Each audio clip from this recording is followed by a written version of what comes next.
이혼 판결이 끝났습니다. 순옥 씨가 자리에서 일어나 법정 문을 나서는데 검은 양복을 입은 남자 2명이 문 양쪽에 서 있었어요. 동시에 허리를 90도로 숙이더니 이렇게 말했습니다. 회장님, 차 대기하고 있습니다. 시어머니의 얼굴이 하얗게 질렸어요. 형수의 손에서 전화기가 미끄러져 바닥에 떨어졌고요. 10년이었습니다. 못 배운 며느리라고, 격이 안 맞는다고 짐을 현관 밖에 내던졌던 그 시간, 대체 이 며느리의 정체가 뭐길래 시어머니가 그 자리에서 주저앉은 걸까요? 이야기 시작 전에 오늘도 보랏빛 하루 사연에 와주셔서 진심으로 감사합니다. 영상이 끝날 때까지 꼭 함께 해주세요. 아직 구독 안 하신 분들은 구독과 좋아요 한 번씩만 눌러주시면 저희 감동 사연을 받아보실 수 있습니다. 여러분의 일상에 행복과 건강이 가득 겉들기를 항상 간절히 바라겠습니다. 그럼 이어서 이야기 들려드릴게요. 새벽 4시였습니다. 해가 뜨려면 아직 한참 먼 시간이죠. 온 세상이 잠들어 있는 그 시간에 순옥 씨의 하루는 시작되었습니다. 이불 속에서 조심스럽게 몸을 일으켰어요.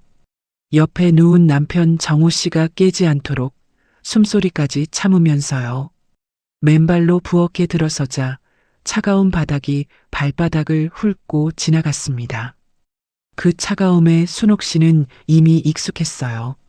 10년이면 차가운 것쯤은 습관이 되거든요. 가장 먼저 시아버지의 아침 식단을 준비했습니다. 혈당이 높으신 분이라 잡곡밥은 현미와 귀리를 정확히 반씩 섞어야 했고요. 반찬은 싱겁게, 국물은 따뜻하게 맞춰야 했죠. 그 다음은 시어머니의 우술차였습니다. 무릎이 안 좋으신 시어머니를 위해 매일 새벽 끓여놓는 게 순옥 씨의 일과였어요. 거기서 끝이 아니었습니다. 형님네 아이들 도시락 2개도 싸야 했거든요. 서연이는 계란을 못 먹고 민준이는 채소를 싫어하니까요. 도시락 하나하나 속이 달랐습니다. 그렇게 손을 놀리고 있을 때 계단에서 발소리가 들려왔어요. 형수였습니다. 순우가 도시락에 또 멸치 넣었어? 우리 민준이가 비린내 싫다고 몇 번을 말해. 순옥 씨의 손이 멈췄습니다. 가슴 한쪽이 뜨끔했지만 금방 고개를 숙였어요. 죄송합니다, 형님. 다시 만들겠습니다. 다 싸놓은 도시락을 열어서 처음부터 다시 시작했습니다. 형수는 그 모습을 흘끗 보더니 냉장고에서 우유만 꺼내 들고 올라가 버렸죠. 그때 시어머니가 부엌으로 내려오셨어요. 순옥 씨가 허리를 굽혀 인사했습니다. 어머님, 안녕히 주무셨어요? 우술차 준비해 놨습니다. 시어머니는 차를 한 모금 마시더니 인상을 구겼습니다. 못 배운 게 티가 나. 차가 미지근하잖아. 순옥 씨의 목 뒤로 열기가 확 치밀어 올랐어요. 하지만 입술을 꽉 깨물고 다시 주전자를 들었습니다. 그 모습을 출근 준비를 하던 남편 정호 씨가 보고 있었어요. 엄마, 순옥이가 매일 새벽부터 이러는데 그렇게 말씀하시면. 그러나 시어머니의 눈빛 한 번에 정호 씨는 말을 삼켜버렸습니다. 순옥 씨가 남편을 올려다봤어요. 정호 씨는 눈을 피하며 신발을 신었고 현관문이 닫혔습니다. 조용해진 부엌에서 순옥 씨 혼자 서 있었어요. 손에는 미지근한 우술차가 들려 있었고요. 심장이 쿵 하고 한 번 크게 내려앉았습니다. 식구들이 모두 나간 뒤 순옥 씨는 설거지를 마치고 거실 구석에 잠깐 앉았습니다. 아침부터 쉬지 않고 움직인 다리가 후들거렸어요. 허리를 벽에 기대자 그제야 숨이 한 번 깊게 나왔죠. 그때 주머니 속 전화기가 울렸습니다. 화면에 뜬 이름은 오빠였어요. 순옥 씨의 손가락이 잠깐 머뭇거렸습니다. 전화를 받으면 마음이 흔들릴 걸 알았거든요. 하지만 모른 척 할 수가 없었어요. 오빠, 순옥아. 오빠 태호 씨의 목소리는 무거웠습니다. 제발 그만 올라와라. 내 자리가 여기 있잖아. 순옥 씨의 가슴이 뜨끔했어요. 올라오라는 말. 그 말 속에 얼마나 많은 뜻이 담겨 있는지 순옥 씨는 잘 알고 있었습니다. 친정에서의 자리, 회사에서의 자리, 사람 대접을 받을 수 있는 자리, 전부 순옥 씨를 기다리고 있다는 뜻이었죠. 하지만 순옥 씨는 고개를 저었어요. 오빠, 아버지 유언 잊었어? 재벌 딸이 아니라 한 사람의 아내로 살아보라고 하셨잖아. 전화기 너머로 한숨소리가 들려왔습니다. 태호 씨의 목소리가 한 톤 올라갔어요. 그게 이렇게 구박받으며 살라는 뜻은 아니었을 거다. 아버지가 살아계셨으면 당장 데려오셨어. 순옥 씨의 코끝이 시큰해졌습니다.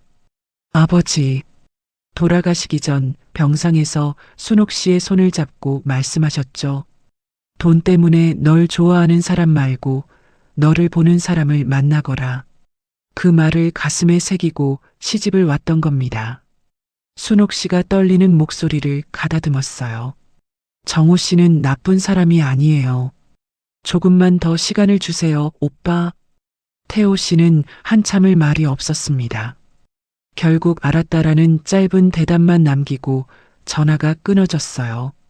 순옥 씨가 전화기를 내려놓았습니다. 손끝이 미세하게 떨리고 있었어요. 눈시울이 뜨거워져서 고개를 들어 천장을 올려다봤습니다. 눈물이 흐르지 않게요. 잠시 후 순옥 씨는 자리에서 일어났어요.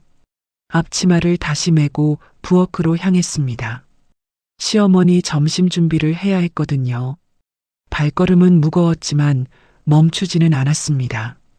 순옥 씨는 몰랐어요. 시어머니가 이미 서랍 속에 서류 한 장을 숨겨두고 있다는 사실을. 그날 오후 시어머니는 안방 문을 닫았습니다. 평소에는 문을 열어두는 분이었는데 그날따라 안에서 잠금 장치까지 걸었어요. 안방에는 형수가 먼저 와서 앉아 있었습니다. 두 사람 사이 좌탁 위에는 서류 한 장이 놓여 있었죠. 이혼 협의서였습니다. 시어머니가 서류를 손가락으로 톡톡 두드렸어요. 이번에는 확실히 끝내야 해. 형수가 고개를 끄덕이며 바짝 다가앉았습니다. 어머님, 제가 벌써 맞선 자리를 받았어요. 강 사장님 딸이요. 그 집 재산이면 우리 한성식자재 규모를 2배로 불릴 수 있어요. 형수의 눈이 반짝거렸어요. 계산이 빠른 사람이었습니다. 며느리를 내보내는 일도 형수에게는 사업 확장의 기회였던 거죠. 시어머니가 서류를 들어 올려 한참 들여다봤어요. 손끝이 미세하게 떨리는 것 같았습니다. 아주 잠깐 망설임이 얼굴을 스쳐 지나갔어요. 정우가 안 한다고 버티면 어쩌지. 형수가 손을 내저었습니다. 순옥이한테 먼저 서명을 받으면 되죠. 그 애는 어머님 말이면 거절을 못하잖아요. 맞는 말이었습니다. 순옥 씨는 시어머니의 말이라면 무엇이든 따랐거든요. 새벽에 일어나라 하면 일어났고 다시 하라면 다시 했습니다. 한 번도 싫다는 말을 한 적이 없었어요. 그 순종이 시어머니에게는 만만함으로 보였던 겁니다. 시어머니의 얼굴에서 망설임이 사라졌어요. 입꼬리가 단단하게 굳어졌습니다. 그래, 정우가 이런 집 며느리를 데리고 어디 가서 명함을 내밀겠어. 배운 것도 없고 친정 뒷배도 없는 애가. 형수가 맞장구를 쳤죠. 그러니까요. 격이 맞아야 살림도 느는 거지. 시어머니가 서류를 접어 서랍에 넣었습니다. 서랍을 닫는 손에 힘이 들어갔어요. 딸깍 소리가 안방에 작게 울렸습니다. 며칠 안에 끝낸다. 시어머니가 낮게 중얼거렸어요. 같은 시각 부엌에서는 순옥 씨가 시어머니 저녁상을 준비하고 있었습니다. 콧노래까지 흥얼거리면서요. 자기가 쫓겨날 서류가 바로 위층 서랍에 들어있다는 사실을 순옥 씨는 전혀 모르고 있었습니다. 저녁 7시 온 가족이 식탁에 둘러앉았습니다. 순옥 씨가 차려놓은 상은 반찬 7가지의 된장찌개까지 빈자리 없이 가득했어요. 시아버지의 혈당식은 따로 놓고 시어머니 앞에는 약과 물까지 미리 챙겨두었죠. 정호 씨가 된장찌개를 한 숟가락 뜨며 맛있다라고 했을 때 순옥 씨의 입가에 작은 미소가 번졌습니다. 이 한마디가 하루의 피로를 녹여주는 말이었거든요. 그때였습니다. 시어머니가 숟가락을 내려놓았어요. 탁 하는 소리가 식탁 위에 짧게 울렸습니다. 순옥아, 할 말이 있다. 순옥 씨가 고개를 들었어요. 시어머니의 눈빛이 평소와 달랐습니다. 차갑다기보다는 이미 무언가를 결심한 사람의 눈이었죠. 솔직히 말할게. 너는 우리 집에 안 맞아. 순옥 씨의 손에서 숟가락이 미끄러졌습니다. 쨍그랑 소리가 났지만 아무도 숟가락을 주워주지 않았어요. 얼굴에서 핏기가 빠져나가는 게 느껴졌습니다. 어머님, 그게 무슨... 이혼해라. 두 글자가 식탁 위에 떨어졌습니다. 순옥 씨의 심장이 한 박자 멈춘 것 같았어요. 귀가 멍해지면서 주변 소리가 멀어졌습니다. 정호 씨가 벌떡 일어났습니다. 엄마, 이게 무슨 소리야? 의자가 뒤로 밀리며 끄르륵 소리가 났어요. 정호 씨의 목소리가 떨리고 있었습니다. 하지만 시아버지가 젓가락을 내려놓으며 입을 열었죠. 어머니 말이 맞다. 지방격이라는 게 있는 거야. 정호 씨가 아버지를 돌아봤습니다. 눈이 크게 떠졌어요. 아버지마저 같은 편이라는 걸 그제야 알았던 겁니다. 순옥이가 이 집에서 얼마나 고생했는데요. 정호 씨가 목소리를 높이자 형수가 비웃듯 끼어들었습니다. 도대체 내가 벌어오는 돈이 얼만데 아내 편을 들어. 정호 씨의 얼굴이 벌겋게 달아올랐어요. 하지만 그 입에서 더 이상 말이 나오지 않았습니다. 주먹만 꽉 쥐고 서 있었죠. 식탁 위의 음식은 식어가고 있었어요. 순옥 씨가 정성껏 차린 저녁이었습니다. 아무도 손을 대지 않았죠. 순옥 씨가 천천히 고개를 들었어요. 눈물을 삼키느라 목이 아팠습니다. 떨리는 입술로 한마디를 꺼냈어요. 어머님, 정말 그게 어머님 뜻이시라면 저는... 말끝이 흐려졌습니다. 식탁 위에는 침묵만 무겁게 내려앉았어요. 그날 밤 순옥 씨는 울지 않았습니다. 대신 10년 동안 한 번도 열지 않았던 전화기 속 연락처 하나를 꺼내 들었어요. 모두가 잠든 새벽 2시였습니다. 순옥 씨는 베란다 창문을 살짝 열었어요. 찬바람이 볼을 스쳤지만 오히려 정신이 맑아졌습니다. 전화기 속 연락처를 한참 들여다봤어요. 김비서라고 저장된 번호였습니다. 10년 동안 단 한 번도 누르지 않았던 번호였죠. 순옥 씨의 손가락이 화면 위에서 멈춰 있었어요. 이 번호를 누르는 순간 10년간 지켜온 모든 것이 끝난다는 걸 알고 있었습니다. 아버지의 유언도, 평범한 아내로 살겠다는 약속도요. 하지만 오늘 저녁 식탁에서 들었던 말이 귓속에서 떠나질 않았어요. 너는 우리 집에 안 맞아. 그 한마디가 가슴팍에 못처럼 박혀 있었습니다. 순옥 씨가 눈을 감았다가 떴어요. 손가락이 통화 버튼을 눌렀습니다. 2번 울리고 전화가 연결됐어요. 새벽 2시인데도 상대방은 단번에 받았습니다. 회장님, 김비서의 목소리는 흔들림이 없었어요. 마치 이 전화를 10년간 기다리고 있었다는 듯 차분하고 단단했습니다. 김비서 나야. 네, 회장님. 10년 만에 연락 주셨습니다. 순옥 씨의 목소리가 잠깐 떨렸어요. 회장님이라는 호칭이 낯설었습니다. 10년 동안 들었던 이름은 순옥아, 야, 이거사였으니까요. 순옥 씨가 숨을 한번 고르고 말했습니다. 비서실에만 알려. 오빠한테는 아직 말하지 마. 알겠습니다.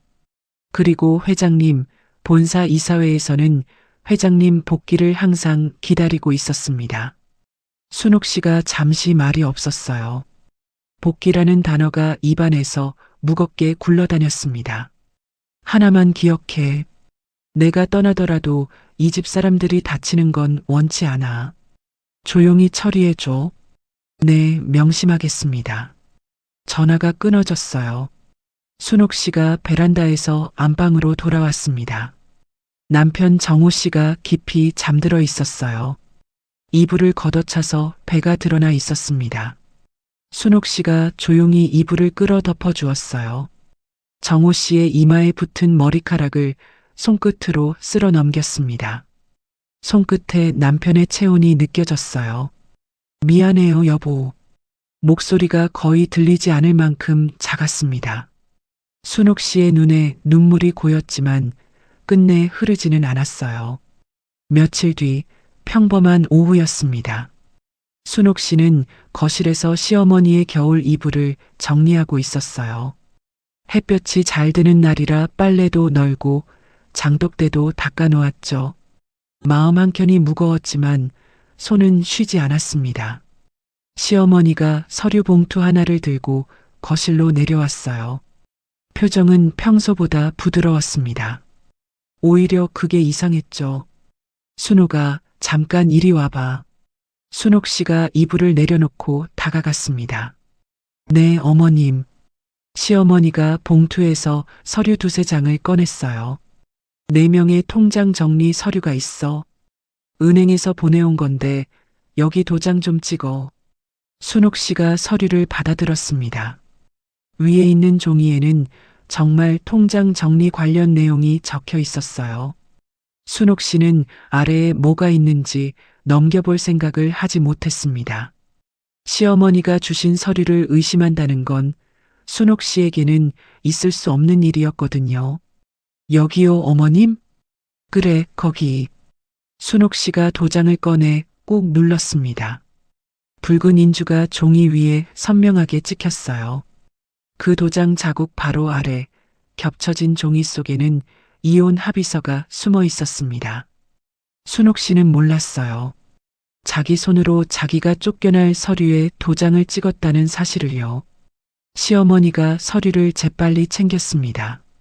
손놀림이 능숙했어요. 순옥 씨가 아래쪽 서류를 볼 틈도 주지 않았죠. 됐다, 가서 할 일 해. 순옥 씨가 고개를 숙여 인사하고 부엌으로 돌아갔습니다. 시어머니는 순옥 씨의 뒷모습이 완전히 사라진 것을 확인한 뒤 현관 쪽으로 몸을 돌렸어요. 현관 밖에서 형수가 기다리고 있었습니다. 시어머니가 서류를 흔들어 보였어요. 형수가 만족스러운 얼굴로 고개를 끄덕였죠. 시어머니가 형수에게 낮은 목소리로 속삭였습니다. 법원에 넣으면 끝이야. 같은 시각 순옥 씨의 전화기가 울렸어요. 남편 정호 씨였습니다. 출장 중인 목소리가 밝았어요. 순옥아, 내일 들어갈게. 맛있는 거 해놔. 순옥 씨가 환하게 웃으며 대답했습니다. 네, 여보. 기다리고 있을게요. 이 통화가 이 집에서의 마지막 통화가 될 줄 순옥 씨는 까맣게 모르고 있었습니다. 사흘 뒤 우체부가 다녀갔습니다. 순옥 씨가 우편함을 열었을 때 손끝이 싸늘해졌어요. 법원 출석 통보서였습니다. 이혼 소송이라는 글자가 눈에 들어오는 순간 다리에서 힘이 빠졌어요. 현관 벽을 짚고서야 겨우 서 있을 수 있었죠. 순옥 씨가 통보서를 들고 안방으로 올라갔습니다. 시어머니는 화장대 앞에 앉아 머리를 빗고 있었어요. 거울 속에 순옥 씨가 비쳤지만 고개도 돌리지 않았습니다. 어머님, 이게 뭡니까? 순옥 씨의 목소리가 떨리고 있었어요. 통보서를 든 손이 바들바들 흔들렸습니다. 시어머니가 빗질을 멈추지 않고 대답했어요. 보면 몰라. 이혼이야. 내가 도장 찍었잖아. 순옥 씨의 눈이 크게 떠졌습니다. 도장? 며칠 전 통장 정리 서류라고 내밀었던 그 종이가 떠올랐어요. 등골이 서늘해지면서 온몸에 소름이 돋았습니다. 어머님, 그건 통장 정리 서류라고 하셨잖아요. 그래서 증거 있어? 시어머니가 거울 너머로 순옥 씨를 바라봤어요. 그 눈에는 미안함이 한 조각도 없었습니다. 차갑고 단단하고 이미 끝난 일을 보는 눈이었죠. 순옥 씨의 무릎이 꺾이려는 걸 간신히 버텼어요. 입술을 깨물었습니다. 피 맛이 혀끝에 번졌죠. 그때 계단 아래에서 쿵쿵거리는 소리가 들려왔어요. 내려가 보니 형수가 순옥 씨의 짐을 현관 밖으로 내던지고 있었습니다. 옷가지며 신발이며 비닐봉지에 아무렇게나 쑤셔 넣어져 있었어요. 형수가 손을 탁탁 털며 웃었습니다. 시원하다. 이제 격에 맞는 며느리를 드려야지. 순옥 씨의 가슴이 쪼개지는 것 같았어요. 10년이었습니다. 매일 새벽 4시에 일어나고 구박을 받아도 웃으며 견뎠던 10년이요. 그 세월이 비닐봉지 몇 개로 정리되고 있었습니다. 그때 현관문이 벌컥 열렸어요.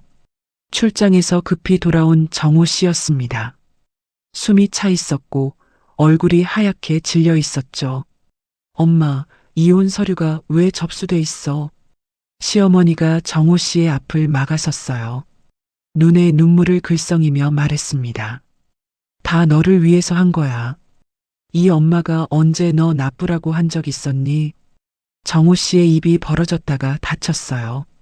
주먹을 꽉 쥐었지만 어머니의 눈물 앞에서 아무 말도 하지 못했습니다. 순옥 씨가 남편을 바라봤어요.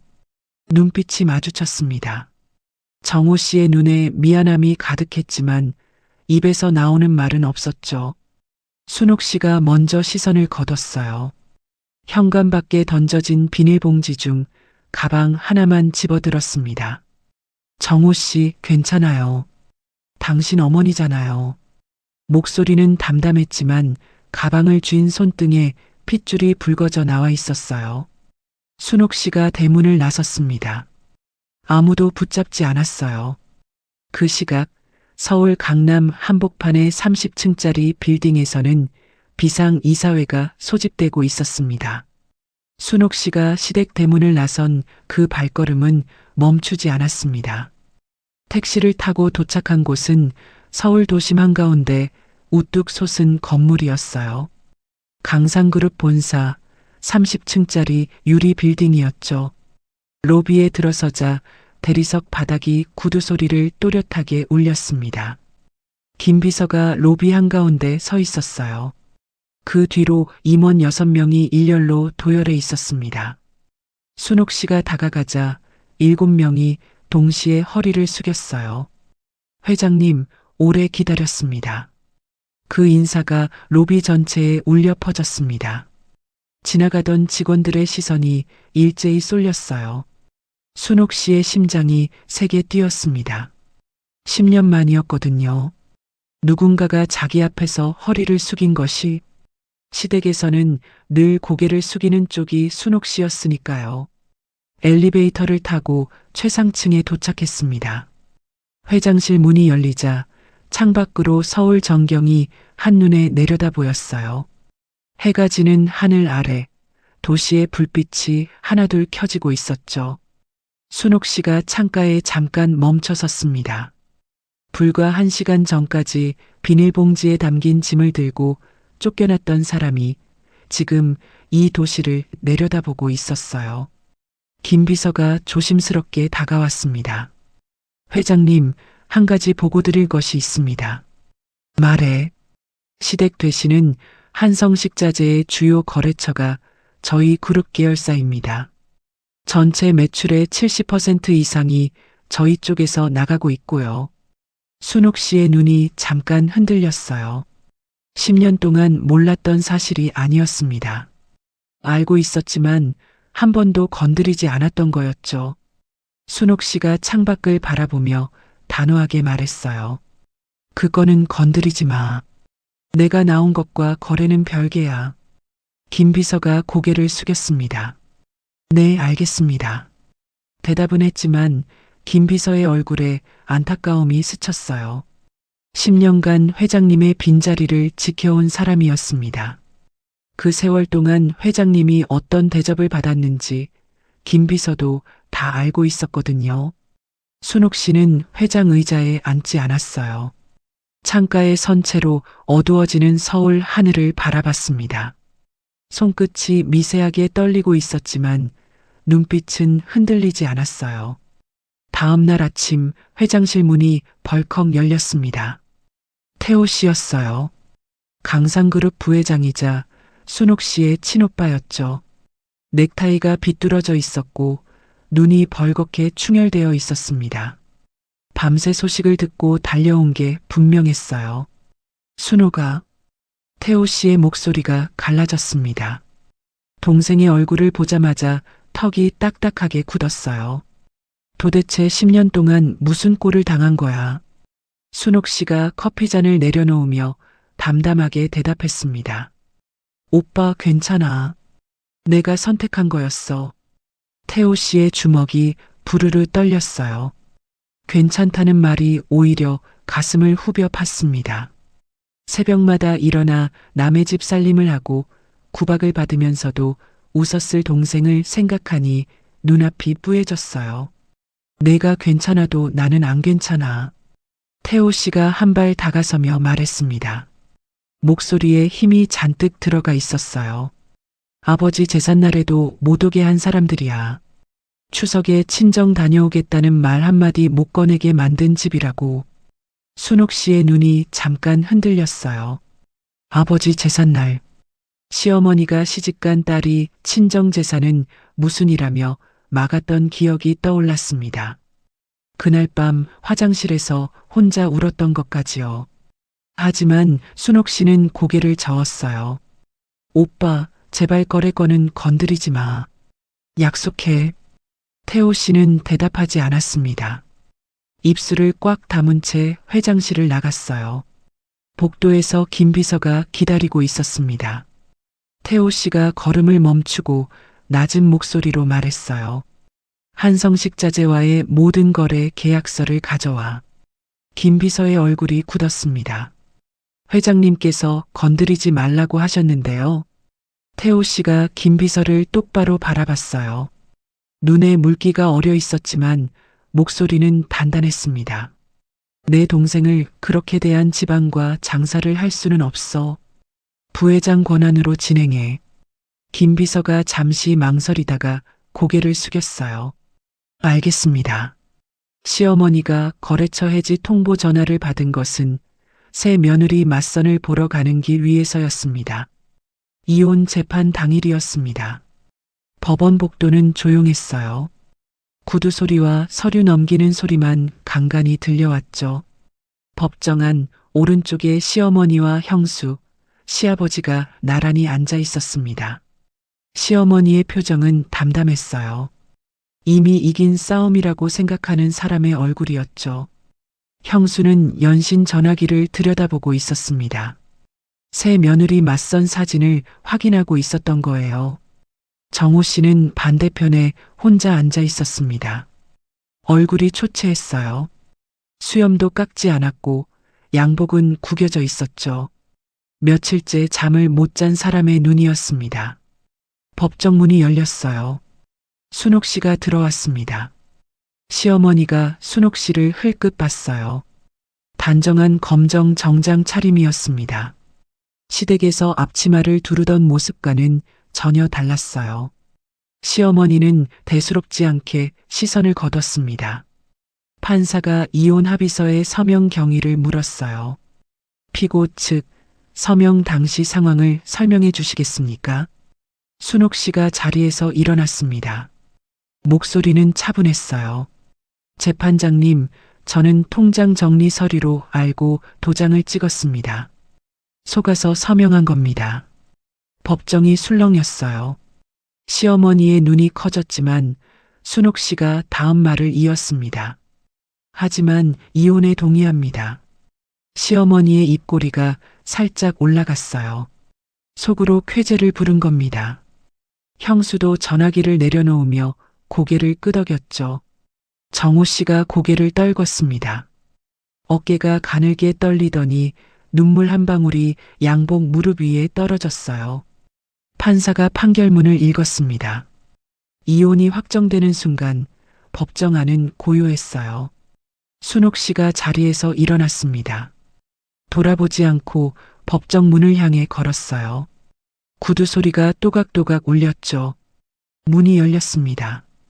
법정 밖에 검은 양복 차림의 수행비서 2명이 서 있었어요. 공손히 허리를 숙이며 문을 잡아주었습니다.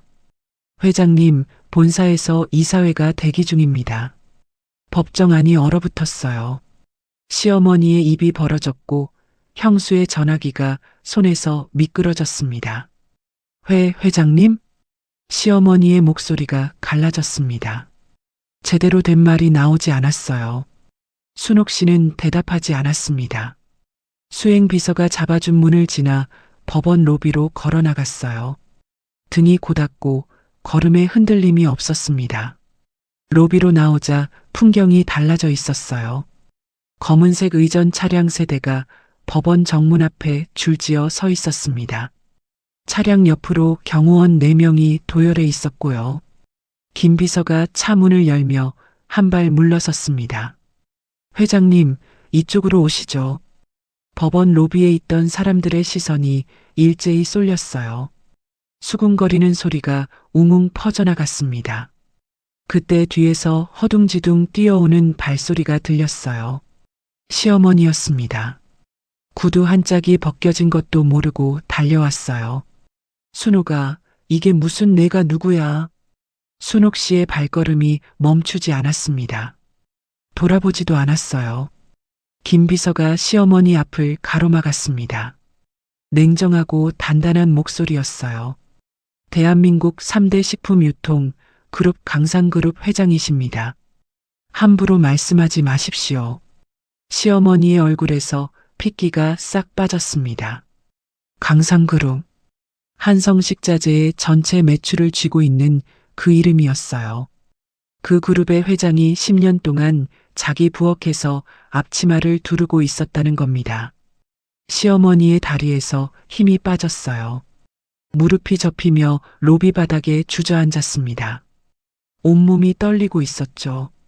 어머님, 형수가 달려와 부축했지만 형수의 다리도 사시나무처럼 흔들리고 있었어요. 형수의 머릿속에는 한 가지 생각뿐이었습니다. 거래처 매출의 70%, 한성식자재의 운명. 시아버지는 법정 문 앞에 선 채 한 발짝도 움직이지 못했어요. 지방격이라는 게 있는 거야 라고 했던 자기 목소리가 귓속에서 맴돌고 있었습니다. 순옥 씨가 차에 올랐어요. 차 문이 닫혔습니다. 퍽 하는 소리가 법원 로비에 메아리처럼 울렸어요. 검은 차량 세대가 법원을 빠져나갔습니다. 순옥 씨는 끝내 한 번도 돌아보지 않았어요. 그 메아리가 채 가시기도 전에 시어머니의 전화기가 울렸습니다. 화면에는 거래처 해지 통보라는 문자가 떠 있었어요. 법원에서 돌아온 시댁은 장례식장 같았습니다. 거실 바닥에 거래처 해지 서류가 널려 있었어요. 한 장이 아니었습니다. 5장, 7장, 12장. 강상그룹 계열사에서 보낸 해지 통보가 줄줄이 쏟아진 거예요. 시아버지가 서류 더미 앞에 멍하니 앉아 있었습니다. 손에 든 종이를 읽는 것도 아니고 내려놓는 것도 아니었어요. 그냥 빈 눈으로 허공을 보고 있었죠. 형수가 계산기를 두드리다 말고 울먹였습니다. 큰일 났어요. 한성식자재 매출의 70%가 강상그룹 계열사 납품이었어요. 이대로면 3달 안에 부도예요. 시어머니가 소파에 앉아 있었어요. 법원에서 돌아온 뒤로 한마디도 하지 않았습니다. 눈이 풀려 있었고 입술이 바짝 말라 있었죠. 큰아들이 조심스럽게 입을 열었어요. 어머니, 생각해보니까 이상한 게 있어요. 10년 동안 우리 거래처가 한 번도 끊긴 적이 없었잖아요. 경쟁 업체들은 다 떨어져 나갔는데 우리만 살아남은 거 순옥이가 몰래 지켜주고 있었던 거 아닙니까? 시어머니의 눈동자가 흔들렸어요. 가슴 밑바닥에서 무언가가 쿵하고 무너지는 느낌이었습니다. 새벽마다 일어나 밥을 짓던 며느리, 구박을 해도 한 번도 대들지 않았던 며느리. 그 며느리가 대한민국 3대 그룹의 회장이었고 10년 동안 시댁의 밥줄을 몰래 붙잡아주고 있었던 겁니다. 그때 정호 씨가 벽을 주먹으로 쳤어요. 쿵 하는 소리가 거실을 울렸습니다. 주먹에서 피가 배어 나왔지만 아픈 줄도 몰랐어요. 내가 왜 그때 더 강하게 막지 못했을까? 정호 씨의 목소리가 터져 나왔습니다. 울음이었어요. 38살 남자의 통곡이 거실을 가득 채웠습니다. 시어머니가 자리에서 일어났어요. 외투를 집어들며 현관으로 향했습니다. 강상그룹 본사로 간다. 내가 무릎을 꿇어서라도 순옥이를 만나야 해. 현관문이 닫히는 소리가 텅 빈 거실에 길게 울렸습니다. 강상그룹 본사 로비는 넓고 차가웠습니다. 대리석 바닥이 형광등 빛을 반사하고 있었어요. 정장 차림의 직원들이 바쁘게 오가고 있었죠. 시어머니가 로비로 들어섰습니다. 구겨진 외투에 부은 눈, 법원에서 벗겨졌던 구두는 뒤축이 꺾여 있었어요. 로비에 어울리지 않는 모습이었죠. 안내 데스크에 다가가 말했습니다. 순옥이, 아니 회장님을 만나러 왔는데요. 직원이 고개를 저었어요. 외부인은 면회 예약 없이 출입이 불가합니다. 시어머니가 사정했지만 소용없었습니다. 경비원이 다가와 정중하게 막아섰어요. 그 순간 시어머니의 무릎이 꺾였습니다. 대리석 바닥 위에 털썩 주저앉았어요. 순옥이 좀 만나게 해주세요. 제발요. 로비를 지나던 직원들의 발걸음이 멈췄습니다. 수군거리는 소리가 사방에서 일었어요. 시어머니는 신경 쓸 여유가 없었습니다. 보고를 받은 태호 부회장이 엘리베이터에서 내렸어요. 넥타이를 매만지며 시어머니 앞에 섰습니다. 표정에 온기는 없었어요. 사돈 어르신, 저희 집안에서는 사람을 그렇게 대하는 곳과 거래를 하지 않습니다. 돌아가십시오. 시어머니가 이마를 바닥에 댔습니다. 대리석의 차가움이 이마를 파고들었어요. 잘못했습니다. 제가 눈이 멀었습니다. 한 번만 기회를 주세요. 태호 씨가 잠시 내려다봤어요. 입술이 떨리는 걸 꽉 깨물어 눌렀습니다. 동생을 생각하면 용서할 수가 없었거든요. 저희 동생이 10년 동안 울면서도 어르신들 건강 챙기고 새벽마다 일어났다는 거 저는 다 알고 있었습니다. 태호 씨의 목소리가 낮게 깔렸어요. 그런데도 내쫓으셨잖습니까? 시어머니의 어깨가 꺼졌습니다. 할 말이 없었어요. 바닥에 엎드린 채 소리 없이 울었습니다. 태호 씨가 몸을 돌려 엘리베이터로 향했어요. 등 뒤로 시어머니의 흐느낌이 들렸지만 발걸음을 멈추지 않았습니다. 최상층 회장실. 순옥 씨가 창가에 서 있었어요. 30층 아래 로비 앞에서 무릎 꿇고 있는 시어머니의 모습이 작게 보였습니다. 순옥 씨는 한참을 내려다봤어요. 손끝이 떨렸고 눈시울이 뜨거워졌습니다. 하지만 커튼을 잡은 손이 천천히 움직였어요. 커튼이 닫혔습니다. 순옥 씨는 시어머니를 만나지 않았습니다.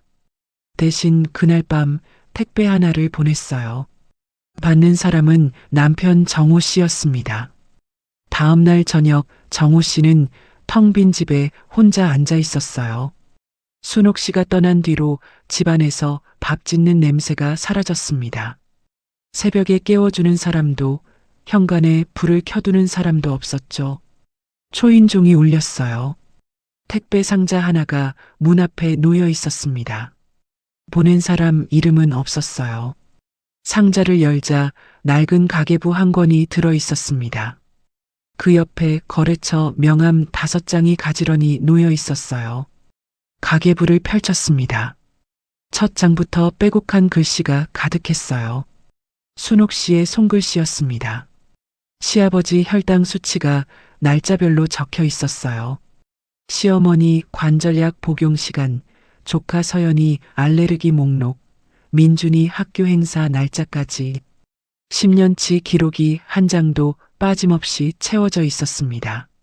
정호 씨의 손끝이 떨리기 시작했어요. 페이지를 넘길수록 목 안쪽이 뜨거워졌습니다. 마지막 장이었어요. 거기에는 가게 내역 대신 순옥 씨의 편지가 적혀 있었습니다. 여보, 당신은 나쁜 사람이 아니에요. 그냥 약한 사람이었을 뿐이에요. 정호 씨의 눈에서 눈물이 뚝 떨어졌어요. 글씨 위에 번졌습니다. 이 명함들로 새 거래처를 연결하세요. 한성식자재가 무너지면 거기서 일하는 직원들이 길에 나앉잖아요. 부디 잘 사세요. 정호 씨가 가계부를 가슴에 끌어안았어요. 무릎이 꺾이며 바닥에 주저앉았습니다. 입을 틀어막았지만 통곡이 새어나왔어요. 어깨가 들썩였고 온몸이 흔들렸습니다. 같은 시각 공항이었습니다. 순옥 씨가 해외 법인 출장을 위해 탑승 게이트를 지나고 있었어요. 걸음이 한순간 멈췄습니다. 뒤를 돌아볼 뻔했지만 고개를 돌리지 않았어요.